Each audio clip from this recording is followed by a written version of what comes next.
जय सिया राम दोस्तों। आज की एक कहानी ऐसी है। एक हाथी की लाश बही जा रही थी और कौवा उसे देखकर प्रसन्नचित हो उठा। तो कौवे के साथ क्या क्या हुआ आज की इस कहानी में हम जानेंगे। तो एक बार की बात है, किसी नदी में एक हाथी की लाश बहे जा रही थी। एक कौवे ने लाश देखी तो प्रसन्न हो उठा, तुरंत उस पर आ बैठा, यथेष्ट मांस खाया, अर्थात खूब मांस खाया, नदी का जल पिया। उस लाश पर इधर उधर फुदकते हुए कोए ने परम तृप्ति की डकार ली। वह सोचने लगा, आहा, यह तो अत्यंत सुंदर यान है, यहाँ भोजन और जल की भी कमी नहीं। फिर इसे छोड़कर अन्यत्र क्यों भटकता फिरूं, अर्थात क्यों कहाँ जाऊं। कोआ नदी के साथ बहने वाली उस लाश के ऊपर कई दिनों तक रमता रहा। भूख लगने पर वह लाश को नोचकर खा लेता, प्यास लगने पर नदी का पानी पी लेता। अगाध जल राशि, उसका तेज प्रवाह, किनारे पर दूर दूर तक फैले प्रकृति के मनोहरी दृश्य, इन्हें देख देख कर वह विभोर होता रहा, अर्थात भ्रमित होता रहा। नदी एक दिन आखिर महासागर में मिली। वह मुदित थी कि उसे अपना गंतव्य प्राप्त हुआ।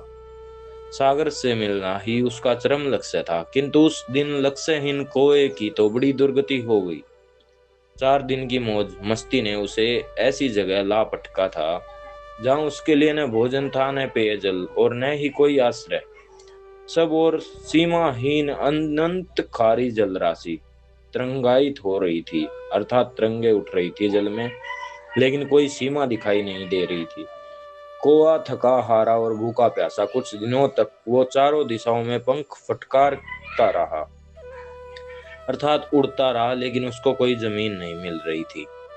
अपनी छिछली और टेढ़ी मेढ़ी उड़ानों से झूठा रोब फैलाता रहा, किंतु महासागर का और छोर उसे कहीं नजर नहीं आया, अर्थात किनारा कहीं पर नजर नहीं आया। आखिरकार थक कर दुख से कातर होकर वह सागर की उन्हीं गगनचुंबी लहरों में गिर गया। एक विशाल मकर आया, अर्थात एक बहुत बड़ा मगरमच्छ वहां पर आ गया। शारीरिक सुख में लिप्त मनुष्यों की भी गति उसी कोए की तरह होती है, जो आहार और आश्रय को ही परम गति मानता है, अर्थात उस मगरमच्छ ने उस कोए को खा लिया। तो जय सिया राम दोस्तों। इस कहानी से उम्मीद करता हूँ आपको बहुत अच्छी सीख मिली होगी।